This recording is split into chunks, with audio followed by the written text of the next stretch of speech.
parte del itinerario es verlo de nuevo. Así que pues vamos a empezar con el compañero.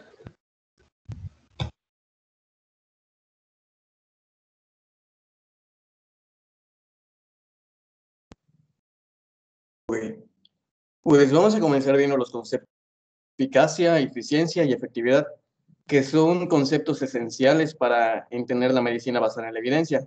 Todavía no pases. Bueno, sí, ok. Se tienden a utilizar de manera indiscriminada por lo parecidas que son las palabras, y creo que se sobreentiende como que la definición de las palabras pues está dentro de las mismas, es decir, que lo eficaz es eficaz, que lo eficiente es eficiente y que lo efectivo es efectivo, pero pues las tres tienen a tener un significado diferente de acuerdo a su contexto. Ahora sí, la siguiente. Para aprender el significado se pueden utilizar tres apotemas que son frases contundentes para entender el concepto de manera sencilla, y son eficaz en el matraz, efectivo en el vivo y eficiente en el gerente. En el matraz nos hace alusión a que la eficacia está midiendo algo que está en condiciones controladas, o sea que están controladas dentro de un laboratorio. Por ejemplo, cuando se hace un estudio y se demuestra que determinado medicamento es capaz de matar a una bacteria. En el vivo nos hace alusión a que ese medicamento ya no está dentro del laboratorio, sino que se está aplicando a la población. Y en el gerente nos hace alusión a la relación costo-beneficio que tiene este fármaco que se había probado. La salud pública tiene que procurar que sus acciones sean eficaces, efectivas y eficientes. Vamos a ver eso un poco más en profundidad. La siguiente. Eficacia. Como había comentado, la eficacia son condiciones controladas dentro de un laboratorio. Las condiciones se controlan para maximizar el efecto del agente. Por ejemplo, si la liraglutida puede ayudar a la reducción del peso dentro del laboratorio, si lo hace o no lo hace. ¿Y cómo se mide la eficacia? La eficacia se mide en estudios dentro del propio laboratorio, mediante estudios comparativos contra un placebo o contra otra sustancia previamente existente. Si existe cierta mejoría, se dice que hay una significancia estadística, y esto es lo que se reporta. Y a partir de aquí se hace un cálculo del número de personas que se requiere para tratar, para que se beneficie una sola. Este es el número necesario a tratar, que se va a ver posteriormente. La siguiente.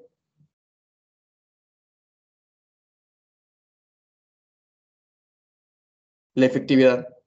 Aquí el fármaco ya no está dentro del laboratorio, sino que se está comercializando y aplicando a la población en la vida real. Aquí las condiciones ya no van a ser controladas, sino que van a depender del propio paciente para garantizar el resultado, o van a depender también de los sistemas de salud. Por ejemplo, que el medicamento se distribuya en tiempo y en forma y que se logre que este llegue a todos los sectores de la población. Por ejemplo, si el paciente va a continuar con su tratamiento de liraglutida en tiempo y en forma, si se lo va a aplicar cada semana o si va a estar disponible en todos los centros de salud. ¿Cómo se mide la efectividad? La efectividad se va a medir en estudios postmercado en la población tratada. Es decir, que el medicamento que ya se comercializó es aceptado por la gente. Se lo ponen, se lo inyectan y se reducen las tasas de complicación. También se va a medir de acuerdo a una lectura de las tasas de los problemas tratados, por ejemplo, las vacunas. Si aplicar determinada vacuna logró la reducción de las tasas de problemas graves. O mediante un seguimiento al propio fármaco, que es un seguimiento a los reportes de los efectos adversos que puede reportar esto. La siguiente.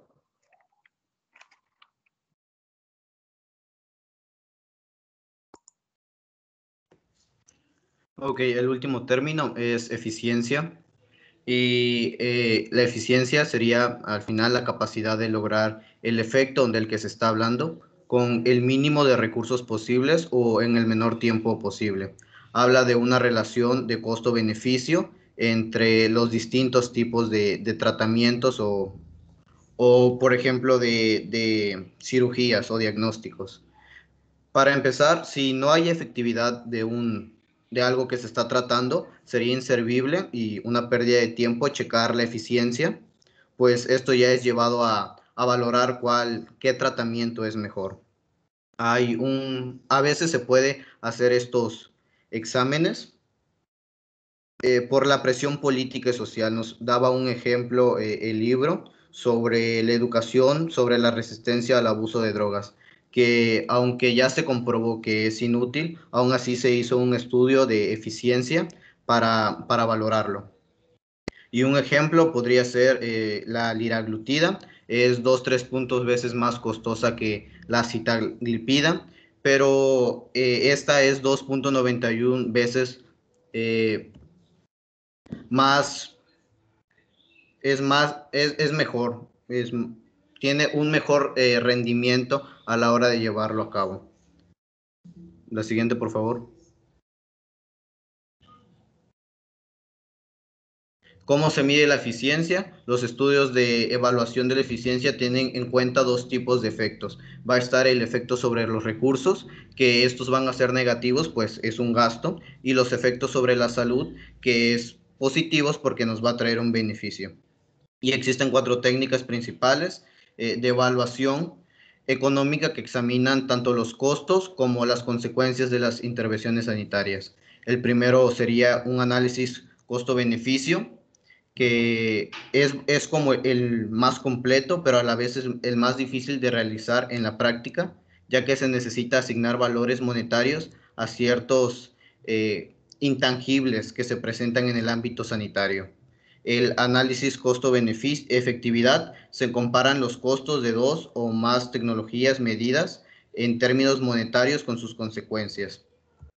El otro sería un análisis costo-utilidad, que en este nos trae solo, se valora el costo de uno o más intervenciones sanitarias en términos monetarios y las consecuencias en años de vida ajustados por la calidad de vida, expresando los resultados en forma de índice costo-efectividad.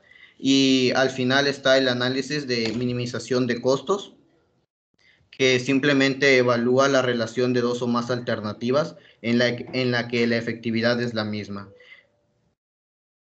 Siguiente.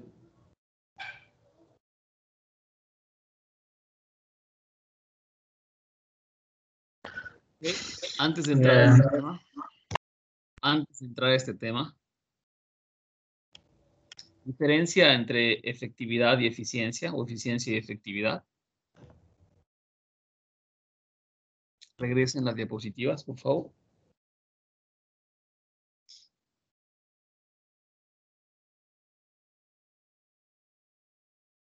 Ok. Diferencia entre efectividad y eficiencia. Equipo. Bueno, cuestiones de definición. La efectividad difiere de la eficiencia por lo redituable que es. Es decir, eficaz es cualquier cosa que pueda cumplir con la meta o el objetivo. Sin embargo, la efectividad es el que utiliza el menor recurso para obtener ese mismo beneficio. En ese caso, la efectividad tiene que ser tiene que tener efectividad porque tiene que ser una medida realista, como menciona aquí en la diapositiva del compañero, que tiene que ser en la vida real y que no caiga en categoría de utopía. ¿Cómo puedo decir que algo es efectivo?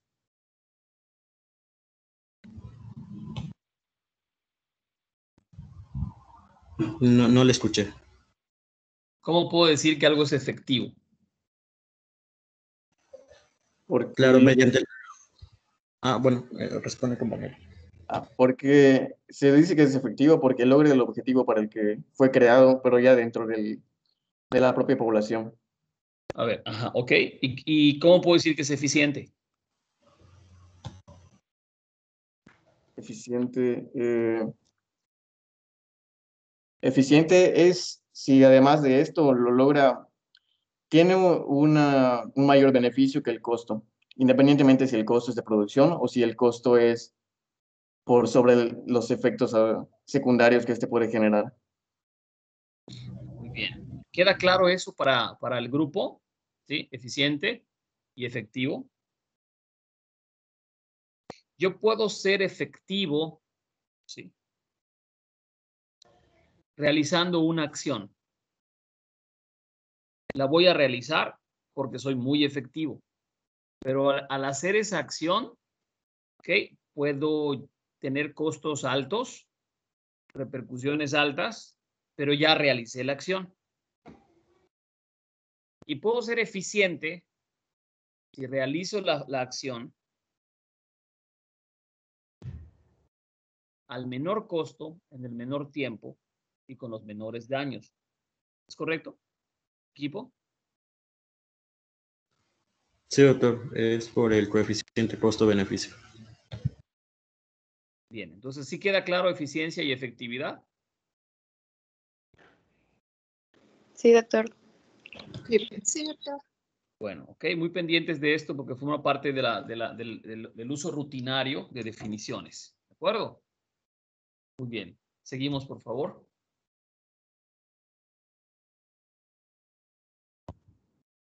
Bueno, pues yo voy a hablar del número necesario a tratar. La siguiente, por favor.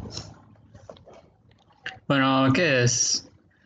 Este número expresa el número de pacientes que se necesitan tratar para prevenir un desenlace adverso o dar un efecto benéfico extra. Es una manera de expresar resumidamente un análisis realizado a un experimento aleatorizado. Puede aplicarse tanto para tratamientos, para prevención, como las vacunas y cualquier otro tipo de terapéutica. La siguiente. Bueno, este es bastante corto, no es muy difícil. Aquí puse un cuadro para ejemplificar un hipotético experimento. Por ejemplo, hagamos de cuenta que algún laboratorio está experimentando con la vacuna del COVID. O sea, está haciendo ensayos preclínicos y tiene una población de 300 personas. 100 vacunados y 200 no vacunados. O sea, eso es hipotético. No sé si el número aproximado de personas sea suficiente, pero bueno, es hipotético. Entonces, tengamos que de los 100 vacunados, 10 se enfermaron, que representa un 10% de los vacunados. Y de los no vacunados, 40 se enfermaron de los 200. Y obviamente 160 sanos. Entonces, tenemos que la vacuna si funciona. Es eficaz. Bueno, podríamos decir que es eficaz al 50%. ¿Por qué? Porque redujo en un 50% el número de enfermos. Entonces, podríamos decir que es eficaz a un 50%, pero eso es relativo. Si nosotros quisiéramos aplicarlo a una población en general, como ya comentamos, si quisiéramos saber cuántas personas necesito aplicar la vacuna para que una no se enferme. Entonces, por eso existe esta medida. Entonces, existe una fórmula. La fórmula pues está en el recuadro de abajo, a la derecha.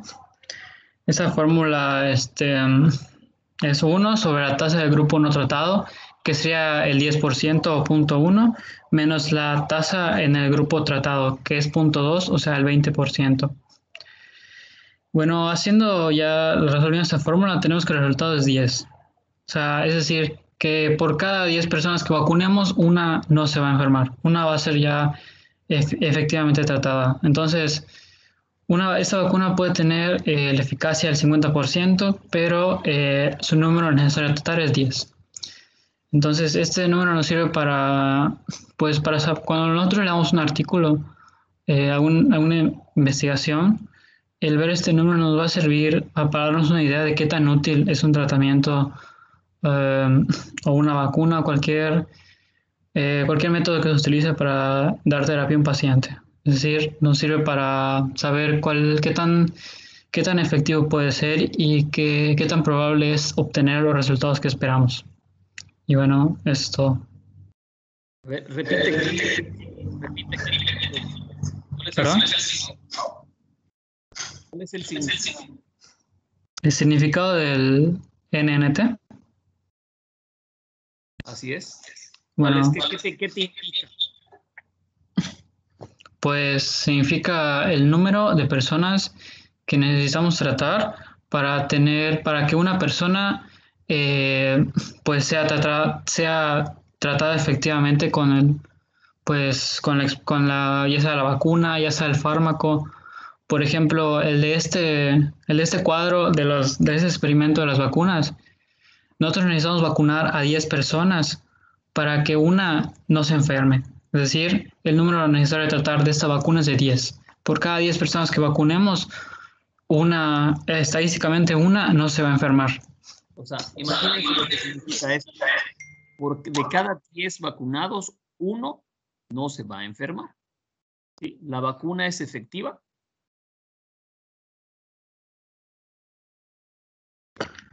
La vacuna sí es efectiva. ¿Por qué? Porque mostró un número, o sea, a diferencia de las personas que sí se enfermaron y que no se vacunaron, las que sí se vacunaron y se enfermaron, el número es menor, en un 50%. O sea, hay menos enfermos de los vacunados. Correcto. Bien. ¿Dudas? Aclaren sus dudas, por favor. Aprovechemos el equipo.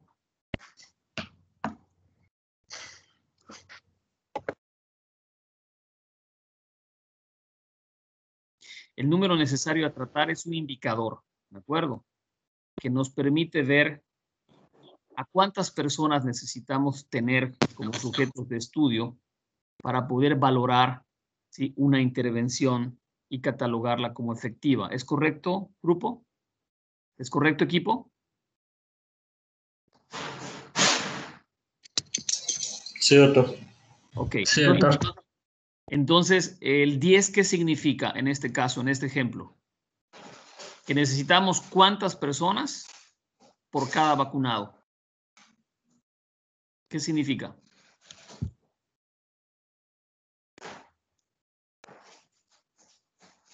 El que está presentando, ¿qué significa el número 10? Significa que estadísticamente nosotros necesitamos vacunar a 10 personas para que una persona no se enferme. Perfecto. O sea, Bien, ahora sí, ¿ok? Entonces necesito mi número necesario a tratar son 10 personas, ¿de acuerdo? ¿Sí? Para valorar la eficacia de la intervención. Y de ahí poder nosotros ver cuántos se enferman por cada número específico de pacientes vacunados. ¿Es correcto? ¿Quedamos claros? sí. Bien, muy bien. Continuamos entonces.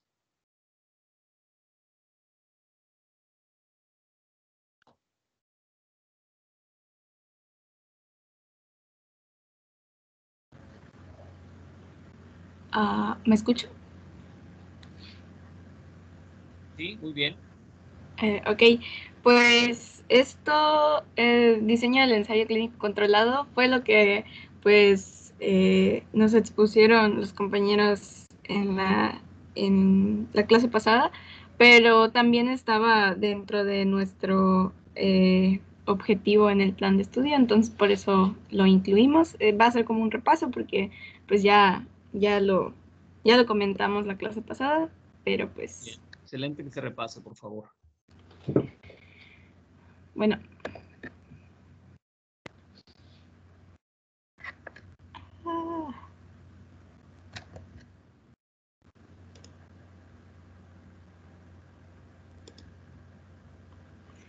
Bueno, el concepto. El ensayo clínico controlado es un tipo de estudio de intervención que puede tener asignación aleatoria o no aleatoria. Los estudios con asignación aleatoria se denominan estudios experimentales y los estudios con asignación no aleatoria se denominan estudios cuasi experimentales.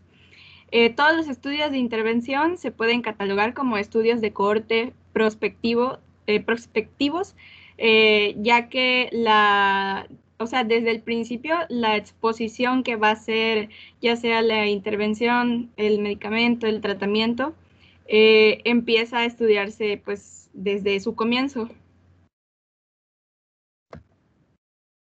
El objetivo de los ensayos clínicos puede ser la evaluación de nuevos fármacos o tratamientos, También puede ser la evaluación de nuevas técnicas de salud y asistencia sanitaria o la valoración de nuevos sistemas de cribado y detección precoz.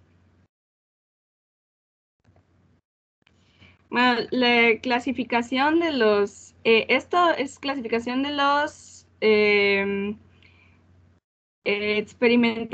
los estudios experimentales en general, ¿no? Perdón, estudios de intervención en general. Por el ámbito en que se realizan, se pueden denominar como ensayo clínico, si es clínica, que es en el que nos enfocamos nosotros, o también puede ser, si se enfoca en la comunidad, sería un estudio de intervención comunitario. Y por la asignación de la intervención se pueden clasificar en aleatorios y no aleatorios.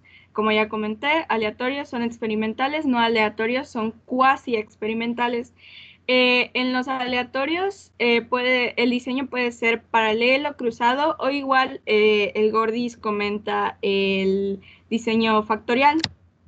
Y en los cuasi experimentales pueden ser sin grupo control o con grupo control, y dentro de los con grupo control pueden ser paralelos, pre-post o una comparación histórica. Bueno, de los estudios experimentales, los paralelos son simultáneos, en donde dos o más grupos se siguen a lo largo del tiempo y uno actúa como control. Por ejemplo, puede ser, si son dos grupos, puede ser uno con el tratamiento nuevo que queremos investigar y el otro puede ser un placebo. Y si son tres, puede ser el tratamiento nuevo, un tratamiento diferente y el placebo, o puede ser, dependiendo de cómo lo organiza el investigador, ¿no? Pero lo importante es que pueden ser dos o más grupos y se siguen a lo largo de un tiempo. Uno de ellos actúa como el control. En los cruzados, los estudios experimentales cruzados, recordemos que estos son con asignación aleatoria. Los experimentales son con asignación aleatoria, que ya hablamos de ello, ¿no? Los cruzados se utilizan dos grupos y dos ramas. El grupo experimental y el control van a intercambiar el tratamiento que reciben en una etapa posterior después de una fase de descanso. Es decir, si tenemos el grupo A y el grupo B, el grupo A le voy a dar el tratamiento nuevo y al grupo B le voy a dar, no sé, el placebo. Y luego voy a esperar un mes en lo que actúa el tratamiento. Voy a apuntar mis resultados y luego voy a intercambiar el tratamiento. El grupo A, que le había yo dado el tratamiento nuevo, le voy a dar el placebo, y al grupo B le voy a dar el tratamiento nuevo cuando antes tenía el placebo. Y luego voy a esperar otra vez un tiempo y voy a registrar los datos. Cabe destacar que debe de haber una fase de descanso entre los tratamientos porque para que no haya sesgo en que el tratamiento, el efecto sea del tratamiento anterior y no del que estamos evaluando en ese momento. Y de los cuasi experimentales, que son los que tienen asignación no aleatoria, puede ser sin un grupo control, que serían los estudios de casos o series de casos. Sin embargo, casi no se usan los que son sin grupo control porque pues tienen como que un sesgo, ¿no? No tienes nada con qué comparar. Y los con grupo control puede ser paralelo, que sería igual al anterior, que pueden ser dos o más grupos y se siguen a lo largo de un tiempo para luego medir los efectos, pero pues en esta la asignación es no aleatoria. El pre-post es un mismo grupo, se va a valorar dos veces, una antes de la intervención y una después de la intervención. Esto fue pues lo que hicimos el año pasado en metodología de la investigación. Fue un estudio cuasi experimental con grupo control de tipo pre-post, porque utilizamos, bueno, no sé cómo lo hicieron ustedes, ¿no? Pues, pero pues entre los de mi salón, pues la mayoría de los grupos fueron así, un mismo grupo que se valoró antes y después de la intervención. Y también puede ser un estudio cuasi experimental histórico, porque el grupo de intervención se va a comparar con un control histórico. El control histórico es un grupo control basado de historias clínicas, expedientes clínicos. Vamos a escoger pacientes que tengan de una misma enfermedad, de la enfermedad que estemos investigando, ¿no? De que si va a servir el tratamiento nuevo. Vamos a buscar ya sea con esa misma enfermedad o con otra enfermedad, pero que lleven otro tratamiento. Y dependiendo de cómo sea el diseño, ¿no? Normalmente el control histórico son pacientes con pues diferentes enfermedades o una misma enfermedad que antes de que se desarrollara el tratamiento que estamos evaluando. Y ya ese sería el control histórico, y el grupo de intervención sería el que estás tratando con el nuevo medicamento.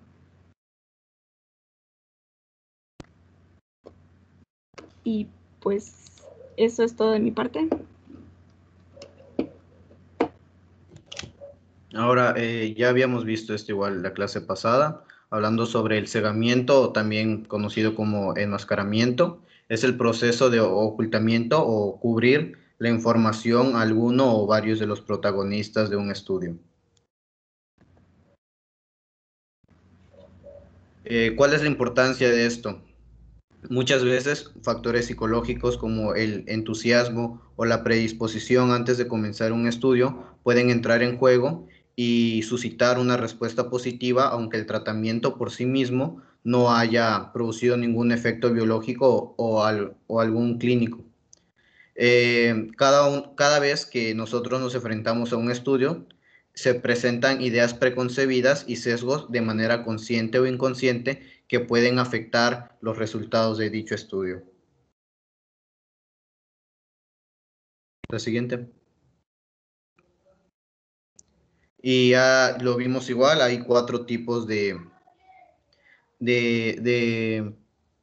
cegamientos, de acuerdo a lo que se le oculta a cada protagonista. El primero es el abierto o no cegamiento, en el que tanto el investigador como los pacientes y la persona que analiza los datos saben a qué grupo pertenecen. En el cegamiento simple, los únicos que no conocen a qué grupo pertenecen son los pacientes. En el cegamiento doble, tanto el paciente como el investigador no sabe a qué grupo corresponden los pacientes. Y el cegamiento triple es en el que nadie conoce los grupos, ni los pacientes, ni el investigador, ni la tercera persona involucrada en analizar los datos.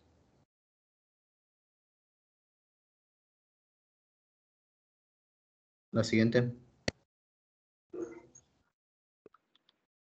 Y otro método empleado igual en este cegamiento puede ser usar un placebo, que es una sustancia que parece, sabe y huele como el agente activo, pero no tiene ningún efecto. Sin embargo, el uso de un placebo no garantiza automáticamente que los pacientes estén enmascarados, ya que algunos pacientes pueden intentar determinar si están tomando el placebo o el fármaco activo. Y es importante para estudiar la frecuencia de reacciones y efectos secundarios. La siguiente.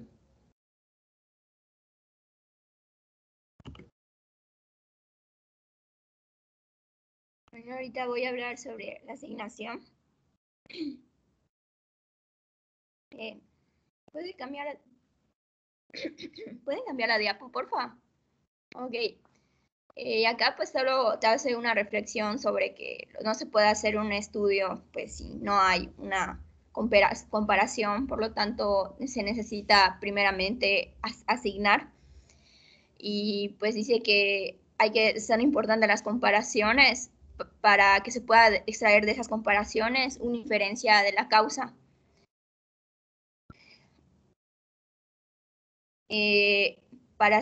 Porque si no se hace esa comparación, no podemos atribuir la mejoría a la administración de ese fármaco. Siguiente.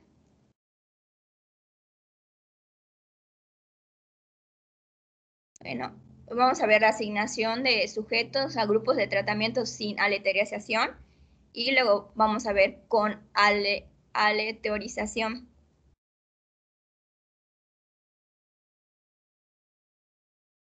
Ok, en los estudios sin aleatorización hay estudios que comparación, ¿no? En eso se utilizan los controles históricos. Y pues, como ya había dicho mi compañera Paola, pues se hace de expedientes clínicos. Pero pues esto tiene dos problemas, que pues los datos que se obtienen de esos grupos pueden no ser comparables y en clase y en calidad, ya que pues, el historial en expediente clínico pues puede estar, no, a lo mejor no toma en cuenta aspectos que nosotros, claro, con los que estamos haciendo en el momento, pues estamos tomando bien los aspectos sobre tratamiento, pero al tomar de antiguos, pues no sabemos, o sea, no estamos, es como que muy subjetivo y no se tiene pues esa calidad, ¿no?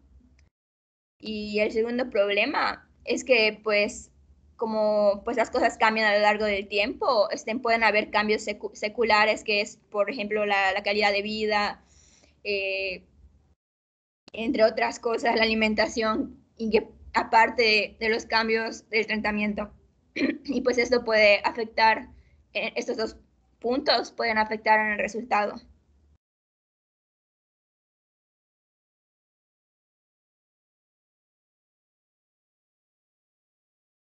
¿Pueden cambiarlo, por favor?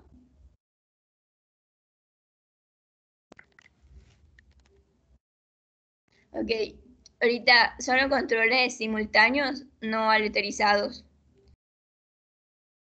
Bueno, lo que empezaron a hacer es que eso es como que historia, ¿no? O sea, cómo lo empezaron a hacer primeramente. Y hasta que ya pues, se llegó a la conclusión que pues los estudios, la asignación aleatorizada, pues obviamente es la buena, ¿no? Por ejemplo, acá se daban un ejemplo de los marineros, ¿no? De que pues a unos les dio elixir, a otros les dio el limón, a otros les dio otra cosa, ¿no? Y pues le preguntaron al capitán cómo eligió a los marineros, ¿no? Y a su grupo control. Y pues él pues le dio a sus marineros como que el bueno, ¿no?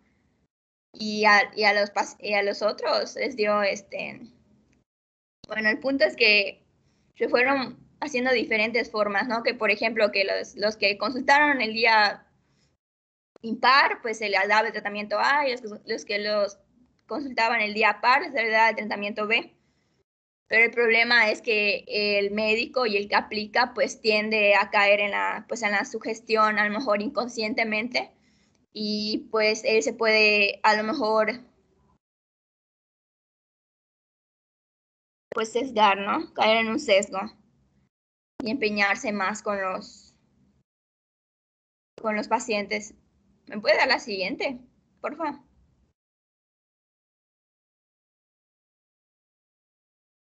Bueno, acá hay un ejemplo, ¿no? Que pues así se hacía, que impares, ¿no? O según el criterio del paciente, ¿no? Y fue un ejemplo que se dio en lo que es la vacuna para tuberculosis. Y pues los doctores se dieron cuenta de que vacunaban a los niños que veían que sus papás eran más colaboradores, ¿no? Y cooperativos, y que estaban más preocupados por la salud, ¿no? Y pues, o sea, o sea, los controles, los vacunados, pues obviamente no solo fue el factor de que, por la vacuna, sino por ese cuidado, ¿no? O sea, son otros factores que pueden intervenir. Y son pues, otras variables que pueden intervenir, pero aquí obviamente el investigador ya está conduciendo el resultado de su investigación. ¿De acuerdo? ¿Sí? ok. Y eso es lo que hay que tener cuidado en la evaluación de los estudios. ¿Sí? Las variables que pueden influir para poder buscar resultados que favorezcan a la investigación cuando no son necesariamente ciertos. ¿Ok? ¿Suele pasar esto en la vida real, jóvenes?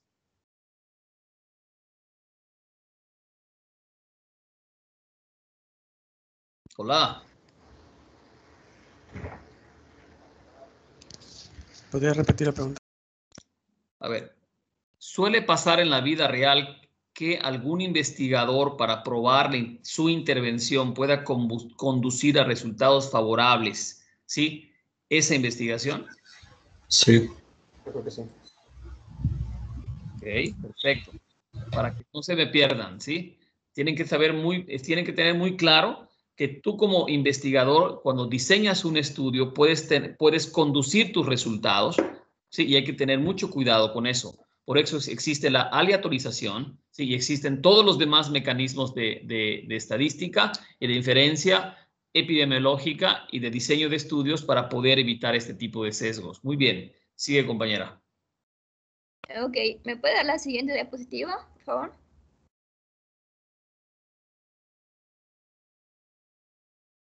Ok, y luego volvieron a hacer ese mismo con la vacuna, con esta vacuna, otro estudio, pero esta vez alternaron a los padres que pues que se preocupaban por los que no, y pues se observó que no hubo diferencias entre los grupos, o sea que hubo casi las mismas muertes por tuberculosis. Siguiente, por favor. Ok, y ahorita vamos a ver lo que es la asignación de sujetos utilizando la leterización. Normalmente esto lo hacen programas,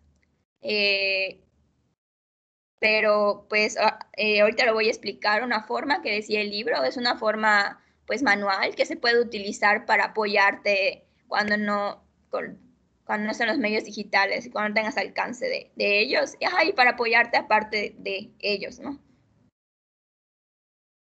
Siguiente. Ok, y te dan una tabla y te dicen cómo utilizarla, ¿no? Por ejemplo, cierra los ojos y con tu dedo pues eliges cualquiera, ¿no? No sé. Y en el ejemplo te daba que pues elegían el 5 que está en la fila 5 y es el número que está en la columna 07, ¿no? O sea, 07 y 07 y es el número 5. Y vas a decidir si te vas a ir horizontalmente a la derecha, horizontalmente a la izquierda, o hacia arriba, o hacia abajo. Y en el ejemplo, pues dice que se va horizontalmente hacia la derecha, ¿no? Entonces, como el tratamiento A es impar y los pares son el tratamiento B, y mi primer número que me dio fue el 5, entonces a mi primer paciente le voy a dar el tratamiento A. A mi segundo paciente le voy a dar el tratamiento A también, porque es el número impar, es el número 3. Y el que está al lado, horizontalmente a la derecha, es el número 8, por lo tanto le voy a dar el tratamiento B. Y esta es la forma de utilizar esta tabla. ¿Puede cambiar la diapo, por favor? Bueno, y acá te dice algunos ejemplos, cómo puedes utilizar la tabla, ¿no? Como lo que ya dije, los pares A, los impares B, o decidir del 0 a 4 el tratamiento A, del 5 a 9 el B.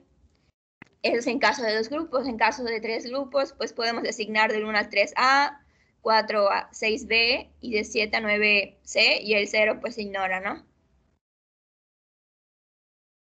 ¿Me da la siguiente, por favor? Bueno, pero, y se dice, antes que empiece este conflicto que enfrenta el médico, es que o sea, manualmente, lo que se hacía era, pues, agarrar un sobre, paciente 1, paciente 2, paciente 3, paciente 4, ¿no? Y con respecto al número que te vaya tocando, ¿no? Pones allá del tratamiento, ¿no? Y lo vas abriendo. Y ese, dependiendo de lo que te toque, le vas a dar el tratamiento a tu paciente, ¿no? Pero pues hubo en el libro te ponían un ejemplo de que un doctor que él creía que la mastectomía radical era la favorable, ¿no? Y él lo que hacía era abrir los paquetes hasta que le toque un paciente que le toque la mastectomía radical, ¿no? Y ignoraba la simple, ¿no? Es ahí cuando se enfrenta un conflicto el médico, ¿no? Que pues él normalmente pues tiende a elegir en el diagnóstico, ¿no? Se tiene un conflicto entre su papel como clínico y su papel para participar en el ensayo. Pero pues hay lo que se hace es centralizar, o sea, en lugar que sean nada más las clínicas en sí que lleven el control, el médico llama a uno que asigna y ya, y pues él le va lo va llamando y dependiendo al paciente se le va asignando el tratamiento, ¿no? Para que no pase eso, o sea, se centraliza eso, la información y el tratamiento. El conflicto médico es un sesgo de intervención en el cual yo como médico, como dije hace un momento, busco lo que yo necesito encontrar para dar un tratamiento o para hacer una intervención. La mastectomía radical es el único tratamiento que funciona para tal cosa. Sí, y todos los pacientes que yo voy a ver, les voy a hacer mastectomía y van a ver que funciona para esto. ¿Ok? Y lo demás no existe. ¿Sí? Entonces, el conflicto médico es si a todos los pacientes que yo pueda intervenir les tengo que hacer mastectomía radical o qué intervención voy a realizar para poder hacerla o medir la efectividad de este procedimiento, de esta intervención. Entonces, cuando el médico interviene con un solo criterio y busca y conforma todos los elementos para que ese criterio sea el único valioso, sí existe esto que se llama conflicto médico porque está interviniendo de manera directa para encontrar un resultado. ¿Ok? Seguimos.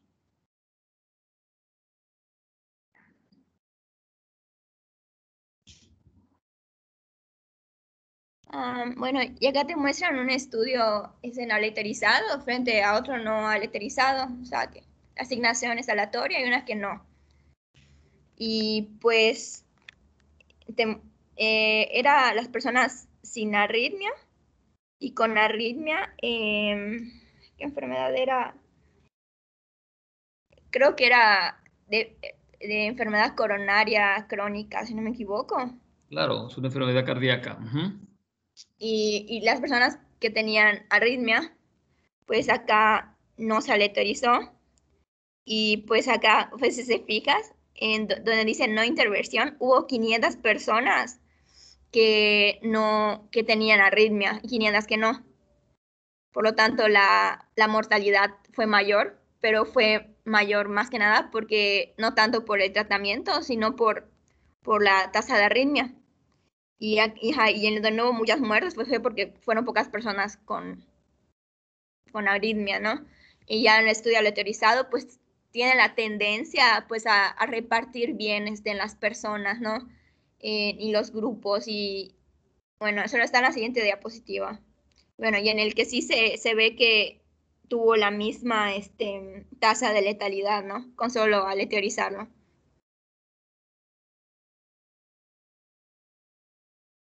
Siguiente. Bueno, y te dice que la aleatorización pues aumenta la probabilidad de que los grupos sean comparables, no solo en cuanto a las variables que reconocemos y podemos medir, sino también en cuanto a las variables que no podemos reconocer, que no podemos medir en la actualidad y que no somos capaces de medir con la tecnología presente. Sin embargo, la aleatorización no siempre garantiza la comparabilidad de los grupos que se estudian. De mi parte, es todo. Bien. Buenas tardes. No sé si me escuchan. Sí, muy bien. Ok. Bueno, pues ahorita vamos a empezar vamos a empezar la parte de las implicaciones bioéticas. Hasta ahorita, ¿alguien tiene algún comentario o alguna duda para proseguir?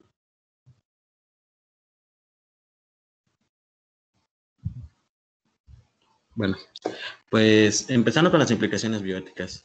Les puse una imagen que representa realmente una mano que está tocando diferentes aspectos. Y si se dan cuenta, en todas las imágenes coincide de que son apartados en los cuales el ser humano interacciona y lo importante es que son temáticas que tienen que ver con la vida. Y pues aquí les puse igual los principios bioéticos de la medicina de nuestra profesión, que realmente son en general. Y esos apartados van a coincidir con lo que vamos a ver a continuación. En la siguiente diapositiva, por favor, Paula.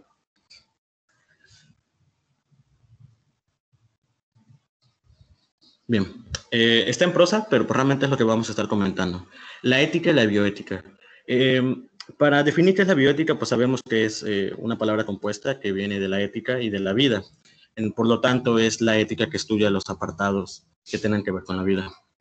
Y sabemos que la ética es una disciplina que viene de la filosofía, que se basa en una acción que es fundamental racionalmente el comportamiento moral del hombre. Aquí es importante diferenciar entre la moralidad y la ética, que a veces se suele confundir. Y si, bueno, pues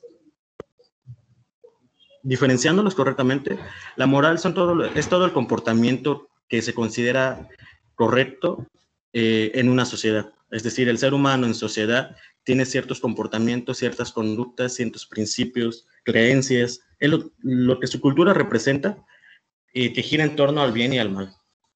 La ética, como ya vemos acá, que es una rama de la filosofía, mediante la racionalización de estos actos, pretende establecer qué cosas son buenas y qué cosas son malas. Por lo tanto, ya vemos que la bioética y la ética caen en la semántica de lo que van a ser las autoridades. En este caso, ¿qué autoridades contemplan las poblaciones? Las autoridades sanitarias, las autoridades del Estado. Y después de esto, la bioética y la ética tienen un componente individual, que lo que se intenta es la integración de esta ética a los individuos para que tú como persona individual reconozcas que está bien y que está mal. Pues todo esto se va a traspolar a lo que va a ser los estudios que estamos viendo. En el párrafo de abajo podemos ver que todo tipo de estudio que tenga que ver con una intervención de personas requiere consideraciones éticas. Realmente todo trabajo, toda profesión que esté relacionado con algún componente del ser humano, y en este caso de la vida, ya tiene que tener un aspecto ético, porque tenemos que diferenciar entre el bien y el mal.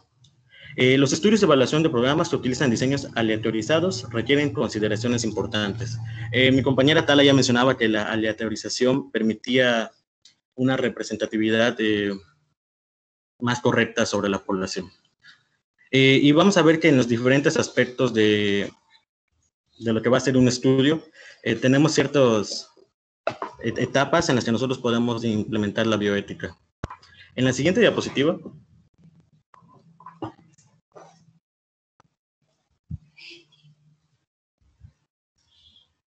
Ok. ¿En qué punto se involucra la bioética? Ahora que vamos a ver, y como lo han comentado los compañeros, hay diferentes aspectos en los cuales momentos, en los que se puede implementar la bioética. Primero, sabemos que hay una fase de la selección, es donde vamos a escoger a todos los individuos involucrados en un estudio determinado, y hace hincapié esto en la equidad del proceso de inclusión en los sujetos como participantes de los estudios. El consentimiento informado y la confidencialidad desde el inicio del estudio. Es decir, tener en claro cuál es la participación de los individuos en el estudio. ¿Me permiten un momento?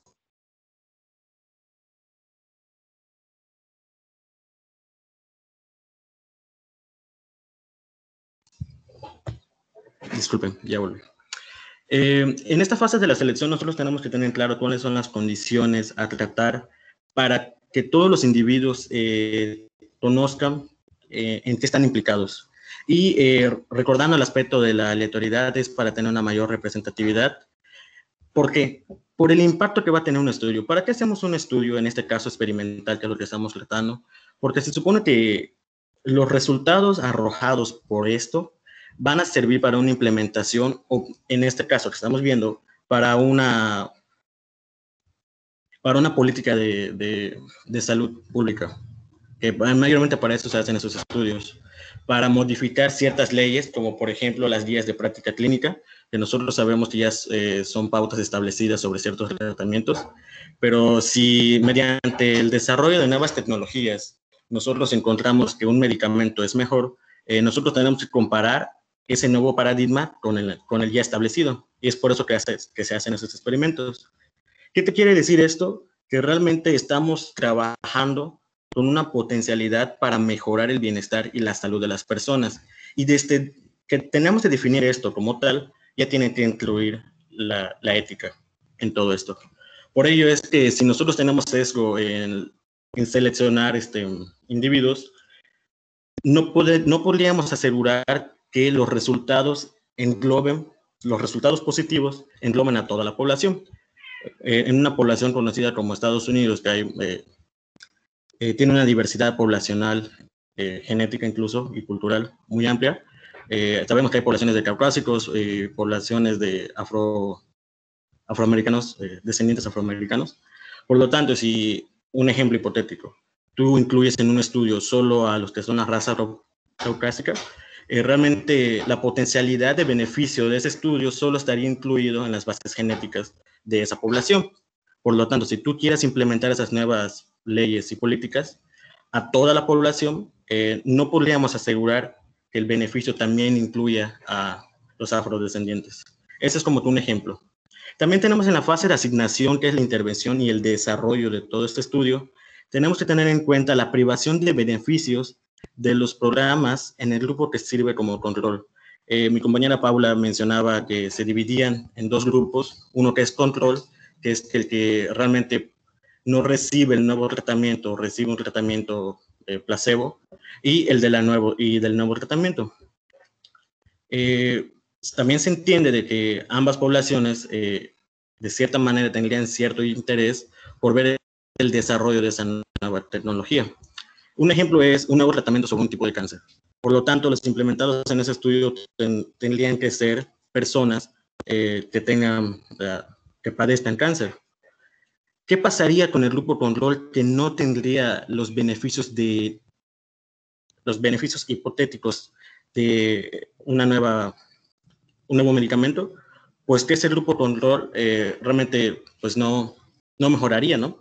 No tendría esos beneficios. Y eso se tiene que esclarecer durante el desarrollo, porque es parte de la ética. Tú no puedes darle a una persona un medicamento con la promesa de que le va a ayudar cuando realmente forma parte de un grupo control. Entonces, todo esto pues, es lo que engloba la bioética. Y la asignación de los beneficios por sorteo, como bien explicaba mi compañera Atala, sobre la aleatorización, y la justicia en la asignación de las intervenciones.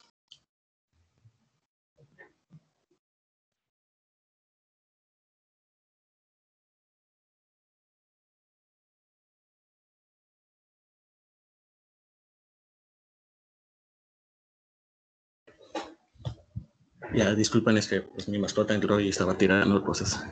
En la siguiente fase de seguimiento es relevante considerar los resultados adversos a las intervenciones. Es decir, el impacto, se mide el impacto, sea positivo o negativo. Claramente se espera que algo sea positivo, pero si resulta negativo, se tiene que tener la responsabilidad por parte de los elaboradores del estudio para compensar ese problema. ¿Por qué? Porque realmente sabemos que cuando tú haces una intervención, en este caso en el componente fisiológico del paciente, estás cambiando de manera bioquímica y fisiológica a tal individuo. Por lo tanto, su condición posterior al estudio va a ser algo que tú propiamente le asignaste, que tú le hiciste que padezca. Entonces, por eso se tiene que tener esa responsabilidad. Y todo eso se tiene que esclarecer al principio, realmente. Que los involucrados sepan cuál es el beneficio y cuál es el peligro de todo lo que se va a elaborar. En la siguiente diapositiva, por favor, Pablo. Bien. Aquí vamos a establecer lo que es necesario para todo tipo de estudio respecto a la bioética. Toda intervención en personas debe tener en cuenta aspectos como el respeto a la dignidad humana. Este concepto es muy importante, realmente, porque como hemos estado viendo en otras materias e incluso en esta misma, el ser humano es un ser holístico y por lo tanto tiene diferentes dimensiones que nosotros tenemos que cuidar porque estas mismas repercuten en su salud, en su proceso de salud-enfermedad. Por lo tanto, nosotros tenemos que cuidar siempre de la dignidad humana, la autonomía y libertad de participación de los sujetos en un estudio. ¿Por qué se hace hincapié en esto? Parece que suena lógico, pero en el transcurso de nuestra historia como seres humanos, hemos tenido eventos no tan bonitos en el aspecto de la ciencia y de los estudios.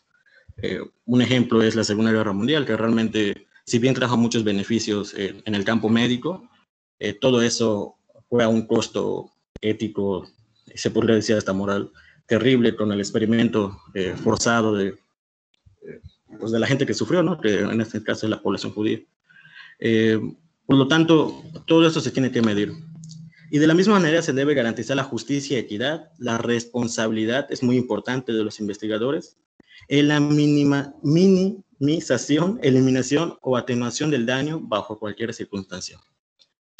Muy importante el derecho a la confidencialidad y el derecho a disponer de lo propio, como tejidos, sangre y otros componentes corporales.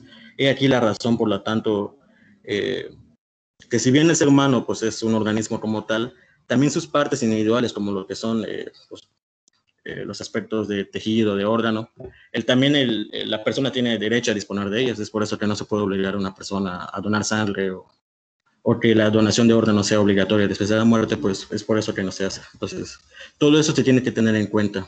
La justicia y la equidad también. Lo que tengo subrayado en negrritas, siento que son unos aspectos muy importantes que no se deben perder de vista, realmente. En forma de conclusión, en la siguiente diapositiva, hay un texto en prosa que vamos a comentar.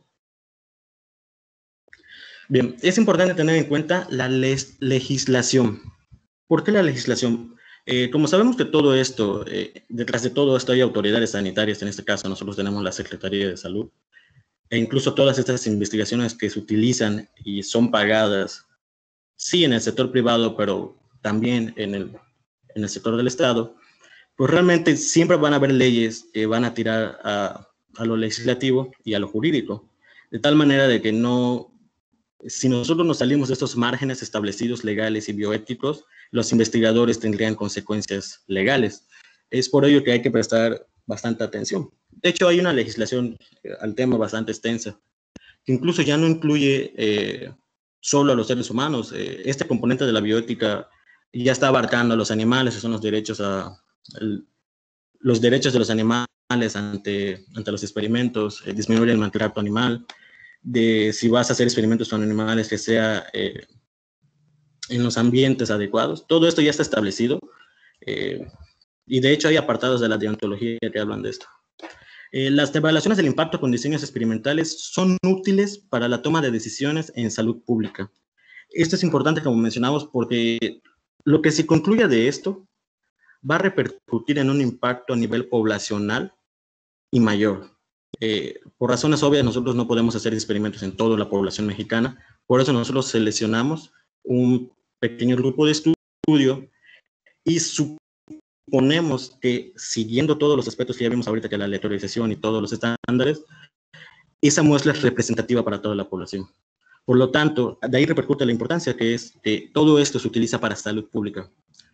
Por eso se tiene que tener cuidado en el diseño, implementación y modificación de programas. E incluso las guías de práctica clínica que hemos visto, muchas se avalan en este tipo de experimentos. Por lo tanto, la inclusión de prácticas bioéticas en este tipo de estudios es importante para tener una interpretación correcta y transparente de los resultados que genera una traducción en acción. Igual el doctor comentaba, bueno, nos hizo una pregunta sobre si algún investigador podría manipular esto a beneficio propio. Por supuesto que sí, desde que hay un componente humano en juego, siempre va a haber el aspecto de romper la ética, porque pues es por naturaleza humana, si lo quieres llevar a términos filosóficos. Entonces sí, esto es importante, hay investigadores que incluso se ha demostrado que han modificado los resultados, Pues porque sus carreras están en juego, porque es parte del ego y es parte del beneficio profesional. Y pues por lo tanto siempre hay que tener cuidado con esto. Es por ello que esto se lleva a márgenes legales mediante la bioética.